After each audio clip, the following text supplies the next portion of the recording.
Yeah, now the steady rain that we were seeing in the valley has now moved its way eastward into the foothills. It's moving up into the Sierra where it's switching over to snow, but it's still an impact day for all of us. And for the valley, while most of us are just seeing cloudy skies right now, we are seeing some scattered showers, and there's a possibility for thunderstorms as we get into the afternoon.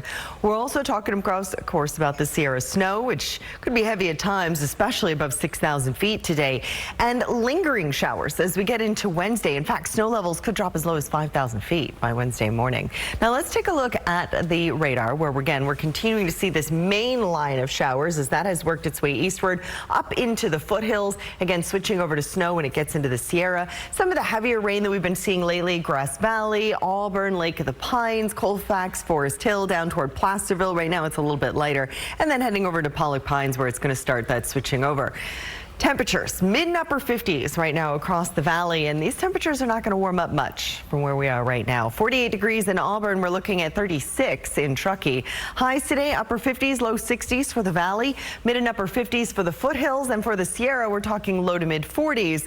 But again, an impact day. Now for the valley and the foothills, that's because of the possibility for thunderstorms. Some of those storms could be strong and potentially even severe as you head down towards Stockton and Modesto, with hail, heavy downpours, frequent lightning all being concerns. And then for the Sierra, it's the snow at or above 6,000 feet, could be heavy at times, and we may see some chain controls a little bit later in the day. We're going to talk more about that coming up in about 10 minutes. Kelly, thank you so much. We'll check back in with you. And that rain has impacted some roadways and caused several backups this morning. Let's go to KCRA 3's Melanie Wingo. She is now live with details. And Melanie, we saw in our top of the newscast that there was some flooding where you are.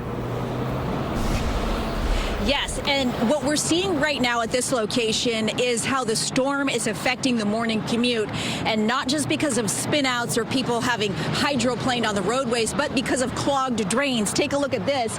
This is the Watt Avenue on-ramp to Interstate 80 eastbound, and there's so much flooding at this location that the Caltrans workers have had to get out of their vehicles, use their big tools, and clear away the storm drains.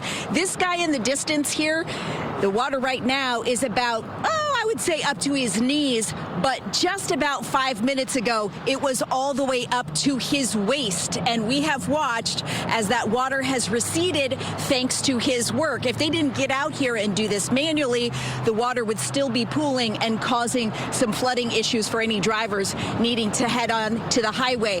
Also, just a couple minutes ago, we had to see how CHP officers stopped traffic at this location because they were moving in the trucks to get those trucks into position to work to clear this spot, this on-ramp here. This is just across from the Watt Avenue Transit Station. And then they stopped the traffic in the eastbound direction on Interstate 80. CHP officers have since opened the lanes of traffic, but you will notice at spots along the highway where this type of phenomenon is occurring, these storm drains are getting clogged.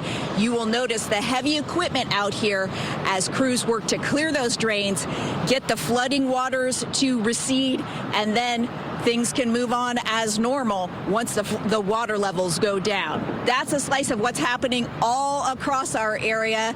And Brandy and Leticia, it's been a big job for these crews throughout the morning.